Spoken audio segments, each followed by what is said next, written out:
Dan, I see that you are back and you are all in one piece. How are you feeling? I'm back, and I took me a day to feel back. I need a little recovery time. It was a quick weekend. Man, it flew by. Well, you had a long weekend though. You began the Paul Bunyan weekend at my place, Yeah. and then you drove. Well, I guess that's not right. You started down there, then you drove up here, and then you drove back, and then you stayed on your feet for 18 hours on Friday and Saturday. In the heat. Half, in, Man, it was hot. half a day Sunday, and then you flew home Yes. Yeah, it to was have to have both your flight and your connecting flight delayed. just by a little bit. The delay was getting to the airport with the traffic. Man, it was pretty crazy. Stressful.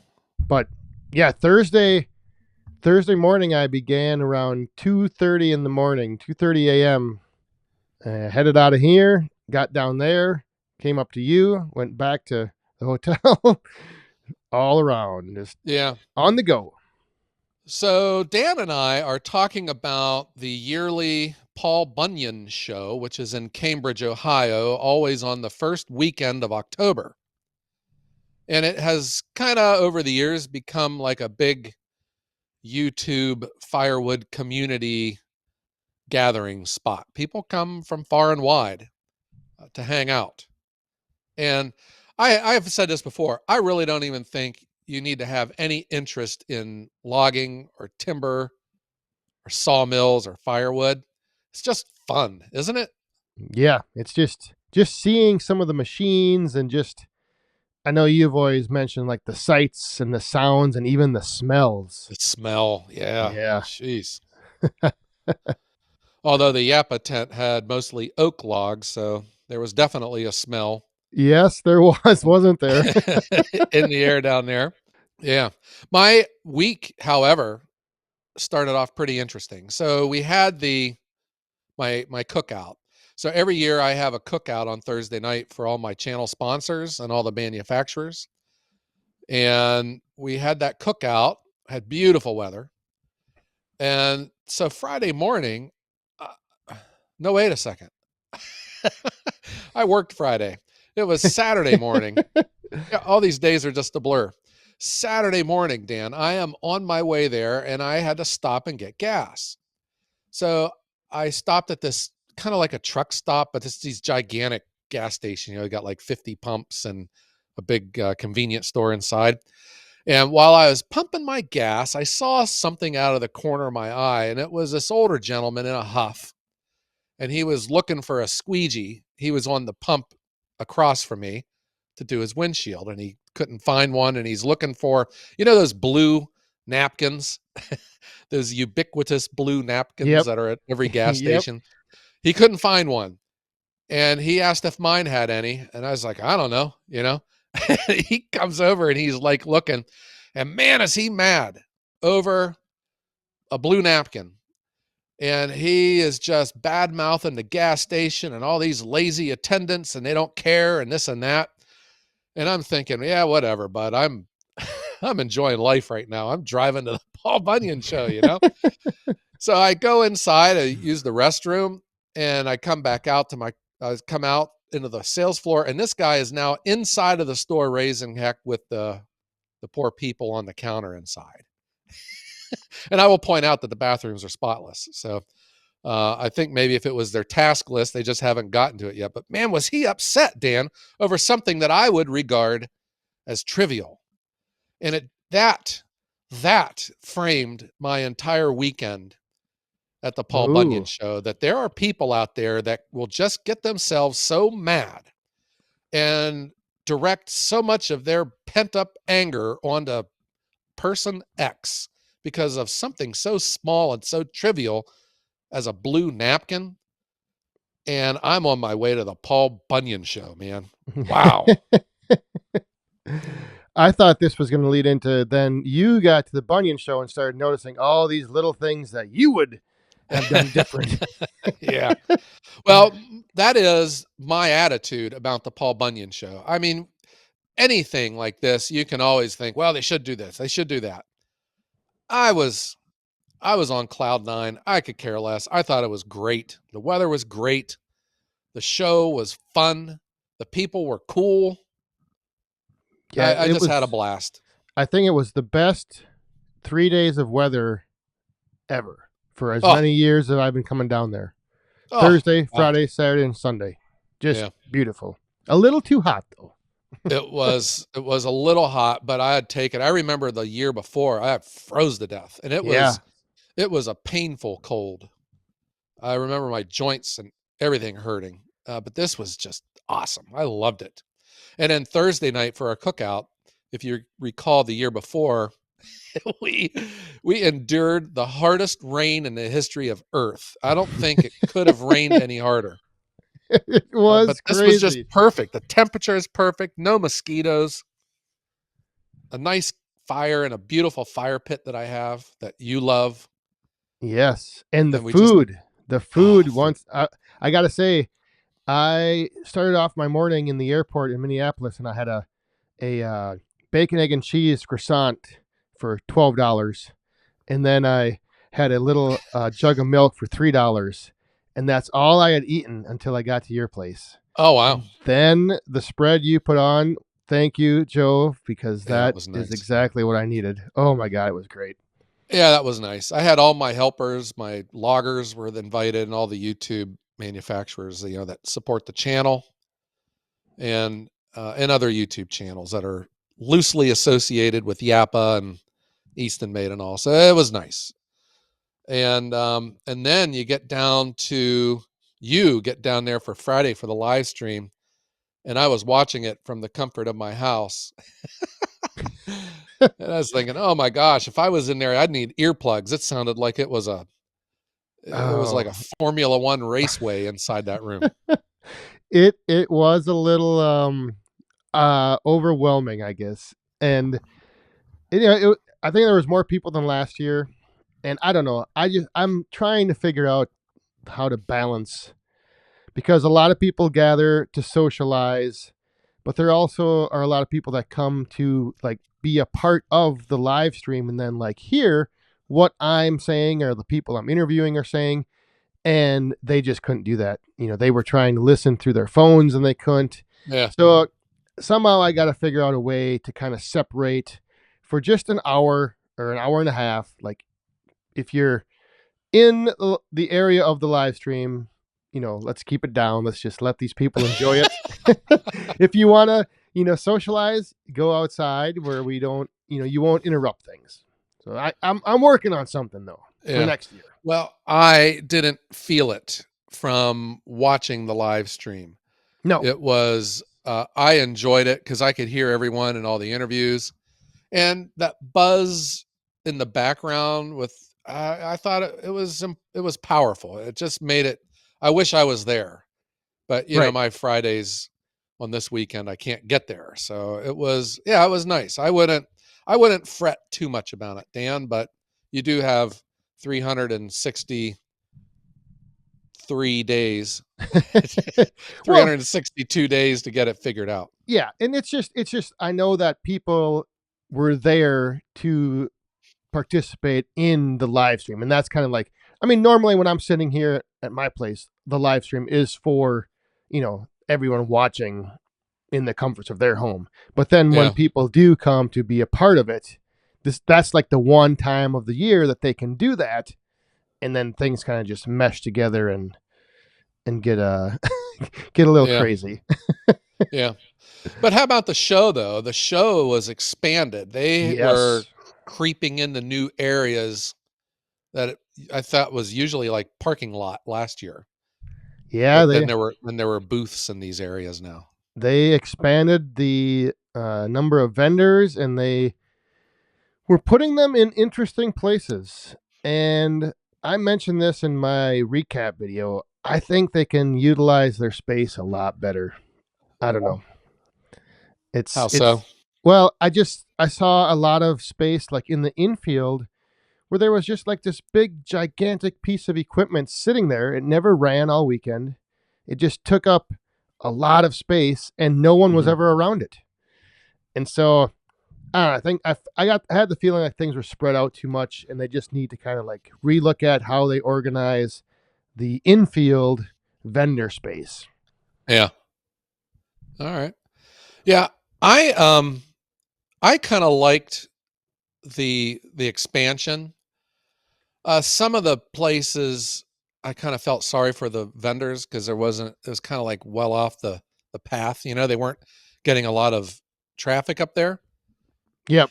But yeah, but I liked it. There was a great variety, and inside the buildings too, with with the smaller booths, it would be like there was like ODNR was in there about teaching about invasive species, those kind of Yep. booths. I love that kind of stuff. I thought it was nice. Yeah. And I mean, and I know the reason behind the layout, because if you are a vendor, the next year you get the first right of refusal for your space that you were in. So over the years, some of these, like big, like say Tiger Cat, for example, they have all these huge pieces of equipment in the infield because they've always been there. So I Yeah, think they need to like, start completely over. And I think the organizers of the event should look more at how can we create like that infield to be more welcoming and accommodate more people and not just have a lot of useless space. I had somebody left a comment on my video that they flew their drone over the infield, and you could really notice like uh-huh. there was only like a small percentage of the space where people were actually in, and Huh. then it's spread out, and I don't know, one little thing. Do you think that exhibitors should be like kept together with their industry? Like all of the tree climbers here, all of the firewood there, all of the loggers there, or I don't know. It's kind of nice just seeing things spread out too. But Yeah, I mean, I don't think you would need to group them together, but I would like to see the infield, like the main, like they have these little streets, like the main street running the entire length of the infield should only be like vendors where like people, like just smaller things. So you don't have a giant mulcher sitting there that yeah, doesn't even run and it takes up half the infield and nobody's ever around it. yeah, okay, I understand that. There is a couple things though that I saw that I want to give special mention to. Number one, I think the crews that they have, they wear shirts for volunteers. They should get paid for what they do. The parking lot was excellent. They have Yes. it is well staffed. Those guys and gals are very friendly. They're patient with people. That was really good. Like the people at the front gates to get in were very nice, and everything was well staffed. It wasn't like there was one person, running around like Yeah. like the cashier at the Dollar General, where she's running the entire store and running the cashier. This was the parking lot was awesome.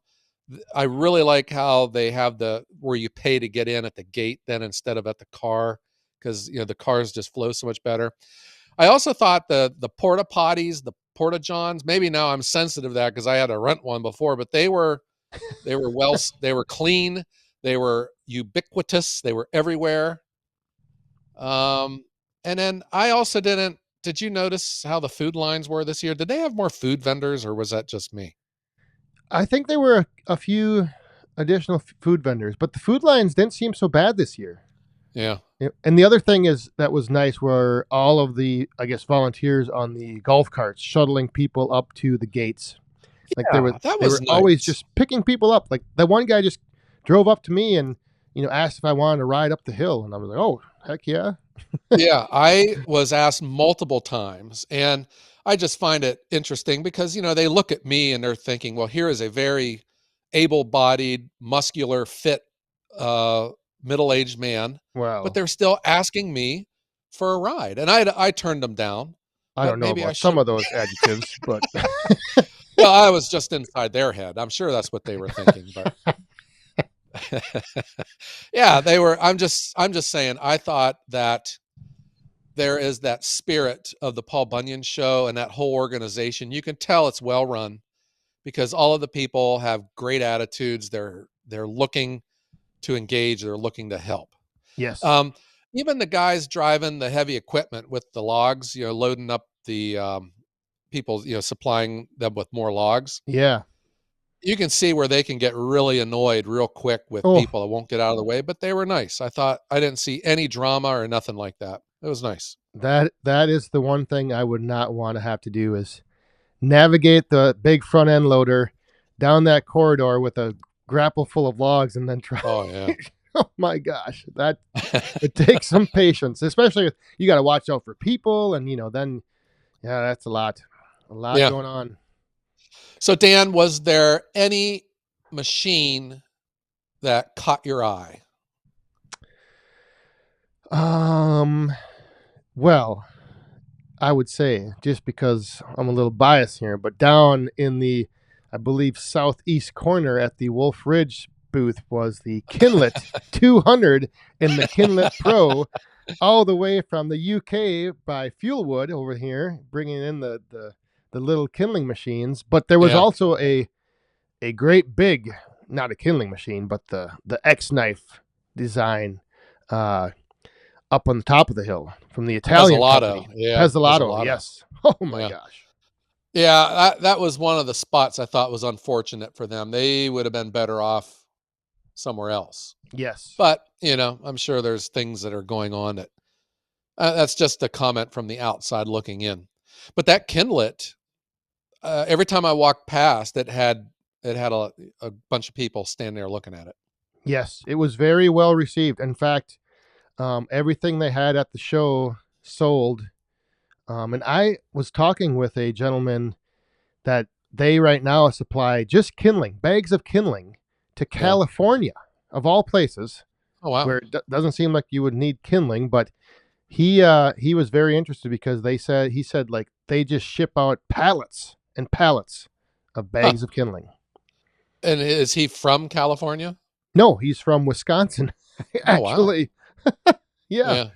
That's an interesting industry that you can still ship stuff that far but still be profitable. right.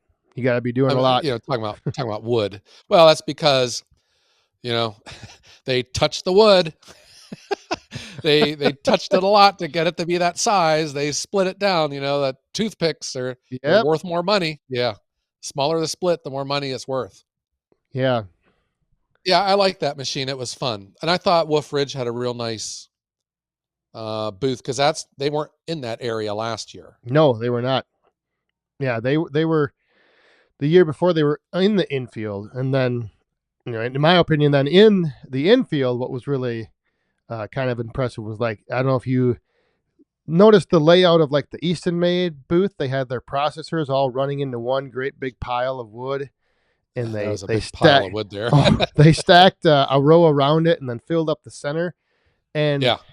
and that pile of wood, at the end of the day, they do the auctions. They auction off all the little piles of wood. And, Yeah.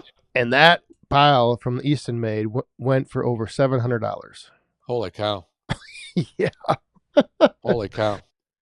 And I mean, it was a lot of wood, but I don't think it was $700 worth of wood. Interesting. Yeah. I've never stayed for the auction though. What's it? Did you see it? No, you had already Nope, left. I haven't seen it, or I haven't been there.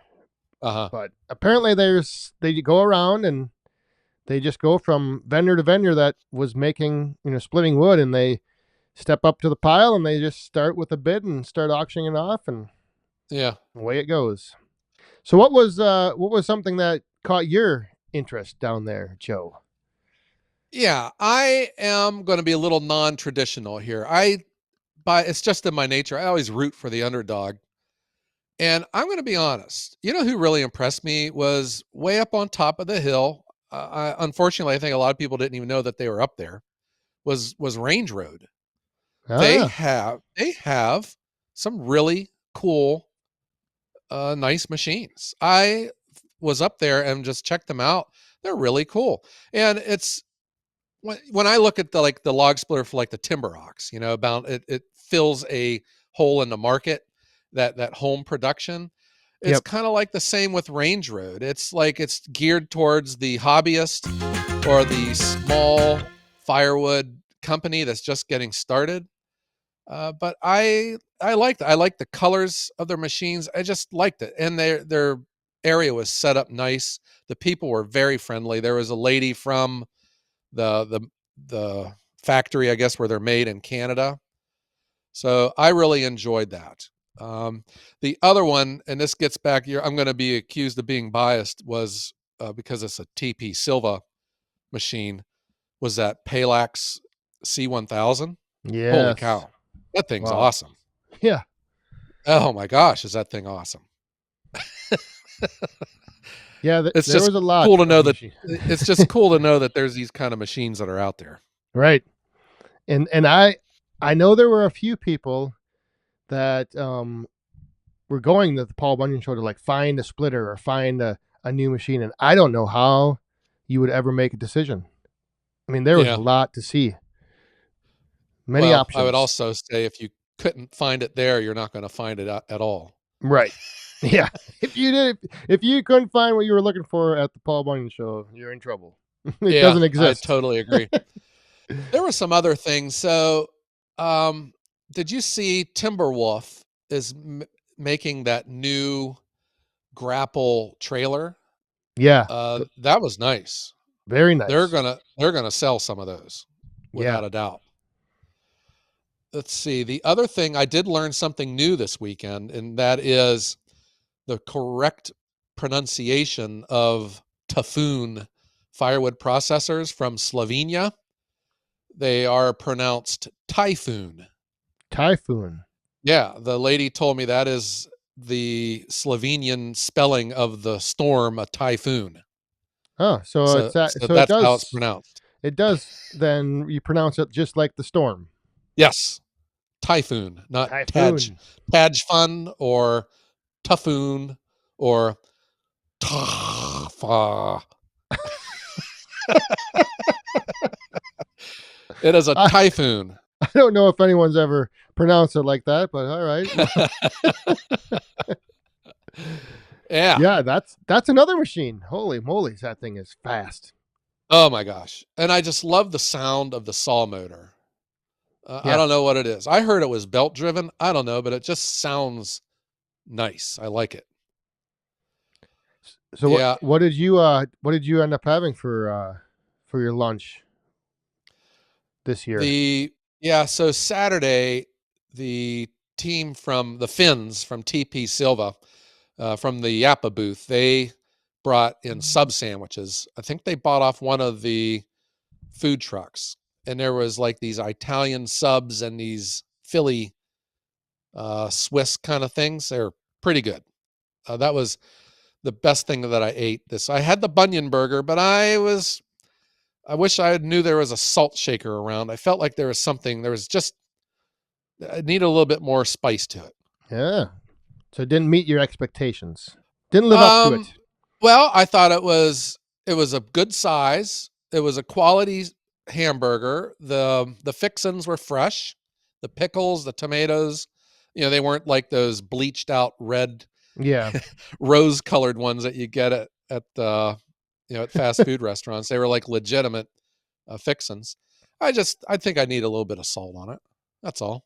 Huh. Yeah, I went with the wood fired pizza on Friday, Oh, uh-huh. and I had the veggie one with mushrooms, olives, and banana peppers, and it was so good. And the best Oh, part it about was. it was I ate half for lunch, and then I had half of it to have later for dinner. And that's a savings. Yeah, and it was so good that I did the exact same thing on Saturday. I bought a pizza again, the same pizza, had half Uh-huh. for lunch, half for dinner. So the whole weekend I lived off of that wood fired pizza. You got your system down, I see.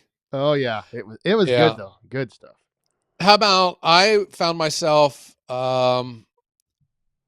craving water. We ran out. I think it was just because of the heat of Saturday. Oh yeah, yep. I still think they need to reach out to some of these local high schools, the bands or the cheerleaders, and let them have their fundraiser and pull some wagons around. Oh, that's a good You know, idea. yeah. And but I'm splitting hairs here. I just thought it was awesome. I thought it was great. Oh yeah, I mean, like, you know, one of the things I always look at, I mean, I had a great time, everything top the notch, but there's always little things that you just think of, well, this could have been done better, but overall, yeah, you can't go wrong going to the Bunyan Show. It's the granddaddy of all expo shows for forestry and timber, I think. It has to be. Yeah. Yeah. At least here in the United States. And it's not like I've been everywhere, but you talk and, they're not held everywhere. Like, I don't think they have a timber show in Miami, No. or Nope. Phoenix or something like that.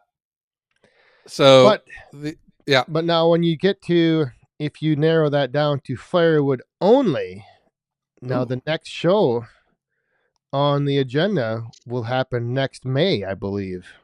yeah, And that's a that very, is very interesting segue there, Dan. the So, International Firewood Expo. yeah, we are in negotiations and we're looking at expanding.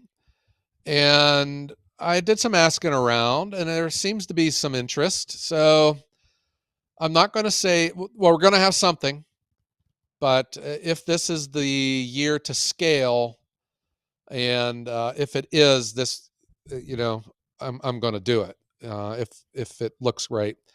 I did on my way back home stop through New Rumley, Ohio, to visit one of my favorite American historical figures, General Custer, who was known to be an aggressive pursuer. So when Mm. he saw opportunity, Custer didn't like sit around and pull out a tablet and start doing calculations. He would go. So, Yes. yeah, Yes. so I went there to look for inspiration and make sure I'm going to be making the right decision here because, I don't want it to wind up like the Little Bighorn. But I'd want to be aggressive here. I think we're in a good position. It's like a lot of external factors are all coming into an alignment. So stay tuned. That's all I can say. Well, I think it works out great because then you can always, each year you could start your year with the International Firewood Expo and you could end it with the Paul Bunyan Show. And that would be like, if you wanted to do two shows beginning and end of the year, those would be it. Yeah.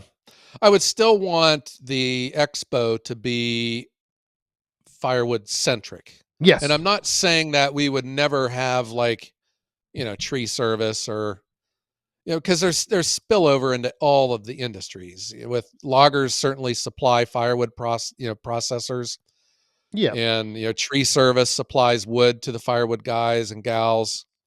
So there's spillover into all of the industries, but I still want it to be a firewood centric show. Yeah. But anyway, I just wanted to throw that out there because I know there was a little conversations happening, at the show. People were kind of talking about that, and I had mentioned it to a lot of people. And so I think the buzz is starting to build. Yeah.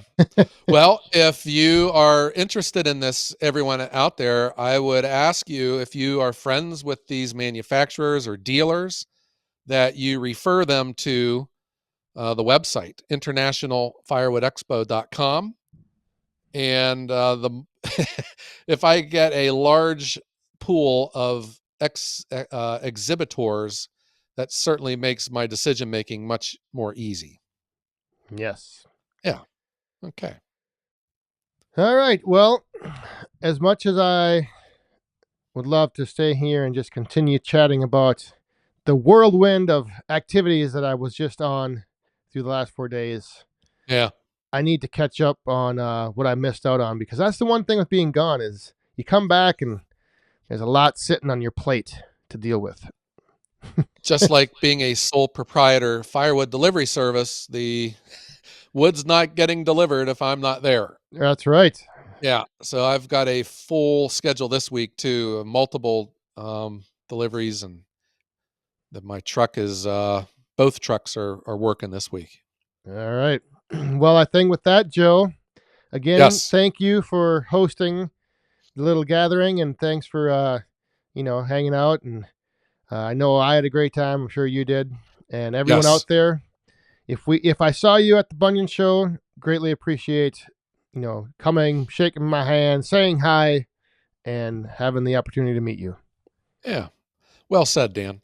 So let's just say that Dan and I want to thank everyone for tuning in and meeting us out at the Paul Bunyan and helping make the Woodhounds the #1 firewood podcast in the world. Yes, and you can find us on all your major streaming services. And when you do find us, give us a listen and give us a 5-star review. Yeah, that would be great. So, Dan, how about this? How about let's all be. Wait, let's strike up the band first. Oh, shoot. Strike up the band. All Uh, right, now hit it. the band has been struck. So now let's tell everyone out there to be Cool, and stay safe, and have a great day.